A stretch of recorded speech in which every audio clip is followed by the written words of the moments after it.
Welcome to கல்வி நம் கையில். எண்ணும் எழுத்தும் 4ஆம் வகுப்பு பருவம் 2 அறிவியல்ல அலகு 3 தாவரங்கள் பார்க்க போறோம். ஃபர்ஸ்ட் வந்து பச்சை முள்ள தாவரங்களுக்கு வட்டமும் பச்சை மற்ற தாவரங்களுக்கு கட்டமும் சொல்லியிருக்காங்க. ஸோ நம்ம எதெல்லாம் பச்சை கலர்ல இருக்கோ அதெல்லாம் வட்டம் போட்டுக்கலாம், மற்றதுக்கு பாக்ஸ் பண்ணிக்கலாம்.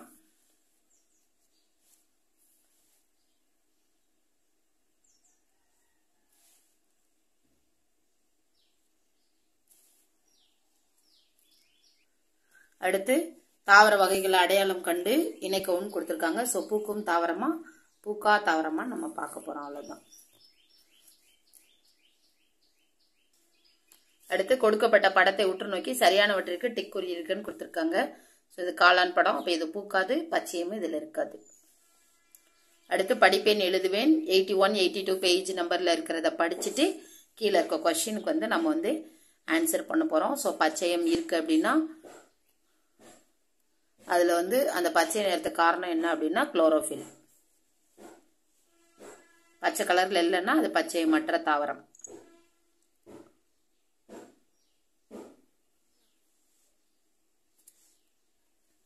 அடுத்து வகைப்படுத்துகன்னு சொல்லியிருக்காங்க. இங்க பிக்சர் கொடுத்துட்டாங்க, நேம் கொடுத்துட்டாங்க. கீழே வந்து பச்சை முள்ள தாவரம், பச்சை மற்ற தாவரம்னு நம்ம வந்து பிரிச்சு எழுதணும்.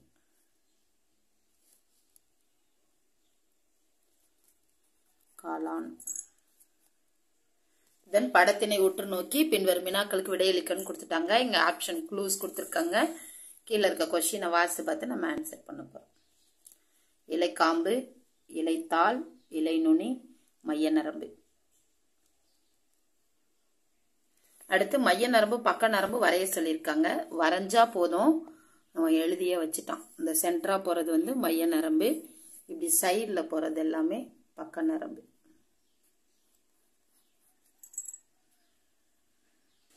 அடுத்து இலைகளை கொண்டு உனக்கு பிடித்த உருவம் அப்படின்னு சொல்லும்போது ஸ்டூடெண்ட்ஸ் அவங்களுக்கு பிடிச்ச மாதிரி பண்ணியிருக்காங்க. இங்க இன்னொரு இலை ஒட்டி இருந்தான், அது மிஸ் ஆயிடுச்சு போல.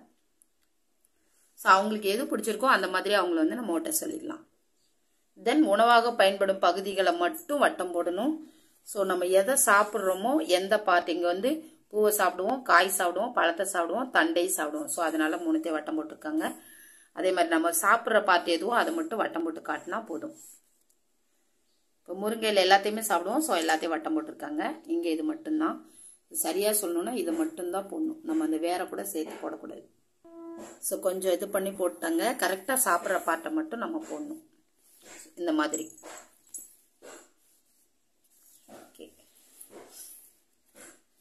இங்கேயும் கரெக்டாக அதை மட்டும் நம்ம போட்டிருக்கணும். கீரை, காலிஃப்ளவர். அடுத்து உனது சுற்றுப்புறத்தில் உள்ள உணவாக பயன்படும் தாவரத்தோட பெயரு, அதோட பாகங்கள், எந்தெந்த பாகத்தெல்லாம் நம்ம சாப்பிடுவோம். ஸோ பூவா, காயா, தண்டா, அவ்வளோதான் எழுதியிருக்காங்க. இங்கே வாழைத்தண்டு கூட நம்ம சேர்த்துக்கலாம், ஏன்னா வாழைத்தண்டு நம்ம சாப்பிடுவோம்.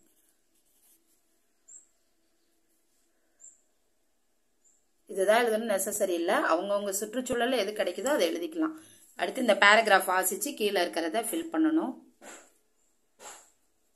பீட்ரூட், கேரட், வாழைத்தண்டு, கீரைத்தண்டு, முட்டைக்கோஸ், முருங்கைக்கீரை, வாழைப்பூ, முருங்கைப்பூ, மாதுளம்பழம், மாதுளை பழம் போட்டிருக்காங்க, மாதுளம் பழம். அடுத்து வாழைப்பழம், உளுந்து, துவரம்பருப்பு. அடுத்து என் பக்கம் அவங்க விருப்பம் தான். ஸோ இதுல வந்து அவங்க வந்து காளான் படம் வரைஞ்சி இந்த எக்ஸசைஸ்ல இருக்கிறத அப்படியே போட்டிருக்காங்க. தென் நானே செய்வேன் கேள்வியை வாசிச்சு பார்க்க போறோம். ஆன்சருக்கு வந்து டிக் போட போறோம். ஸோ செம்பருத்தி பூக்கும், பெரணி பூக்காது. அடுத்து காளான் வந்து பச்சை மற்றது. சரியான இணை வந்து பச்சையும் உள்ளது, புல்லு மட்டும்தான் இங்க இருக்கிறதுல. மித்த எல்லா ஆப்ஷனுமே தப்பு தப்பா இருக்கு. பூவா தாவரங்கள் இதெல்லாம்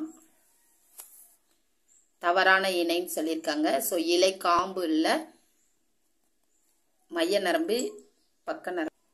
ஸோ இது இலை காம்புன்னு தப்பா கொடுத்துட்டாங்க. அடுத்து 6க்கு குளோரோஃபில் தான் ரைட்டு. அடுத்து இதெல்லாம் இலைகள். அடுத்து இதெல்லாம் வந்து சரியான இணை, இது மட்டும்தான். உருளைக்கிழங்கு வந்து தண்டு.